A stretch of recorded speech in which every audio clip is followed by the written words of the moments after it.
Hello, welcome to anyway. இன்னைக்கு நம்ம பாம்பே அல்வா செய்ய போறோங்க. அதுக்கு ஒரு ட்ரேவில் நெய் தடவி எடுத்துக்கலாம். மெஷரிங் கப்பில் 3/4 கப் அளவு கார்ன்ஃப்ளவர் மாவு எடுத்துருக்குறேங்க. 1 கப் அளவு தண்ணி ஊற்றிக்கலாம். ஊற்றி நல்லா கலக்கலாம். பால் மாதிரி இருக்கணுங்க.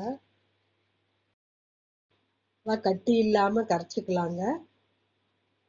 மெஷரிங் கப்பில் 1.25 கப் அளவு சர்க்கரை எடுத்துருக்குறேன். அதுக்கு 2 கப்பு தண்ணி ஊற்றி அடுப்பில் வச்சுக்கலாங்க.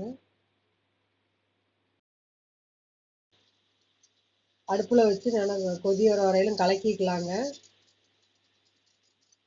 ஒரு அரை ஸ்பூன் ஆயில் ஊற்றிக்கலாம். நல்லா கொதி வந்துருச்சுங்க. நம்ம கலக்கி வச்ச கார்ன்ஃப்ளவர் மாவு ஊற்றிக்கலாம்.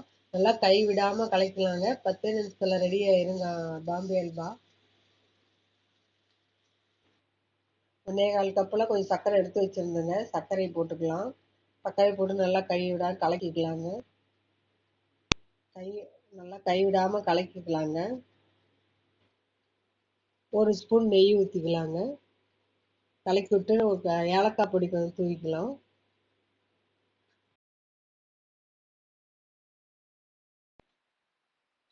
கொஞ்சம் ஒரு பிஞ்சு கலக்கி வச்ச கலர் பொடியை ஊற்றிக்கலாம்.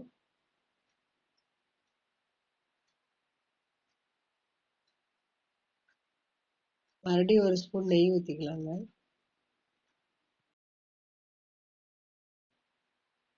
முந்திரி பாதாம் கட் பண்ணி வச்ச முந்திரி பாதாம் போட்டுக்கலாங்க. கண்ணாடி பாதாம் வந்துருங்க. இப்போ ரெடி ஆயிடுச்சு. நம்ம ஆஃப் பண்ணி இறக்கிக்கலாங்க.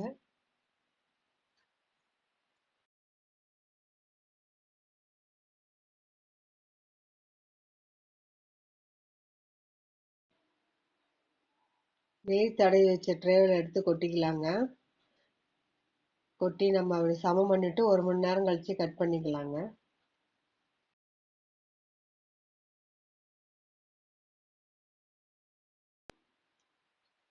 ஒரு மணி நேரம் ஆயிடுச்சுங்க. தட்டில் எடுத்து கொட்டிக்கலாம்.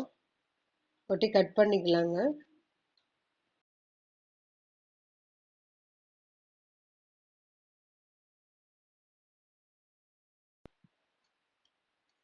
பாம்பே அல்வா சூப்பராக வந்திருக்குதுங்க. உங்களுக்கு பிடிச்சிருந்தா லைக் பண்ணுங்க, ஷேர் பண்ணுங்க, சப்ஸ்கிரைப் பண்ணுங்க. தேங்க்யூ.